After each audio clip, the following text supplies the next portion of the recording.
Let us begin with an overview of oogenesis, that is ova development. As you all know that the female sex cells are the ova or the egg, and the process for the formation of this ova and egg, we call that process as oogenesis. So the development or production of the ova is known as oogenesis, and you all know that ova are the gametes for females. We have divided this oogenesis into three phases. First we have the fetal phase, and then we have the next phase, that is puberty. The fetal phase occurs during the birth, and the puberty when we become sexually mature, and after fertilization we have another phases. So remember, during fetal phase we have oogonia, which are the mother cells. This oogonia are diploid in number. They are diploid because they have double the number of chromosomes. They don't have half number of chromosomes, they have diploid number. And what happens? The mitosis and differentiation takes place so that they can form the primary oocyte, which is still diploid in number. When here meiosis is going to take place, there you can see meiotic arrest. The meiosis will not be complete at this stage, but the number of the oogonia during the birth is fixed in the females. So the number of oogonia will be fixed.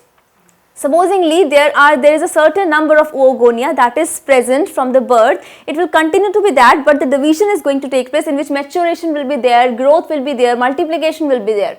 So now after this it enters puberty stage. What happens when the child becomes sexually mature, it reaches the age of puberty, meiosis 1 is going to complete, in which we will have the secondary oocyte, which is now haploid. Haploid means it is going to have half the number of chromosome, and first polar body is also formed along with it. We will not discuss about the first polar body because this is going to disintegrate. So it is non-functional. And sometimes what happens, this polar body also has another polar body, means it is going to divide into two. We can have two polar bodies also. So it's like on random basis we can have either one or two polar bodies. This is the secondary oocyte. Now what is the case? If there is fertilization, something else is going to happen, and if there is no fertilization, what is going to happen?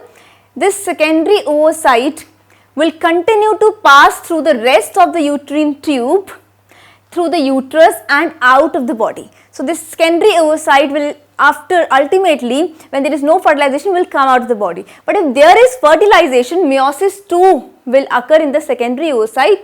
We will have the ovum or the egg, and we will have a second polar body. Now this is also going to disintegrate, so it is non-functional, and we will have this ovum or egg which is having what? Haploid number of chromosomes. Haploid means half the number of chromosomes.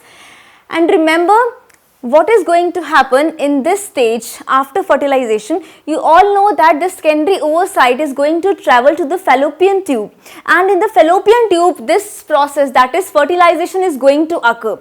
So after fertilization this ovum is going to be formed, means the sperm has now penetrated into the ovum, and now this ovum is diploid at this stage after fertilization. It is diploid means we have n number of maternal chromosomes and we have n number of paternal chromosomes from sperm cells. So we have half number of chromosomes from the mother and half number of the chromosomes from the father. So at this stage we have a diploid ovum now, which is going to form the first cell, that is the zygote in your body.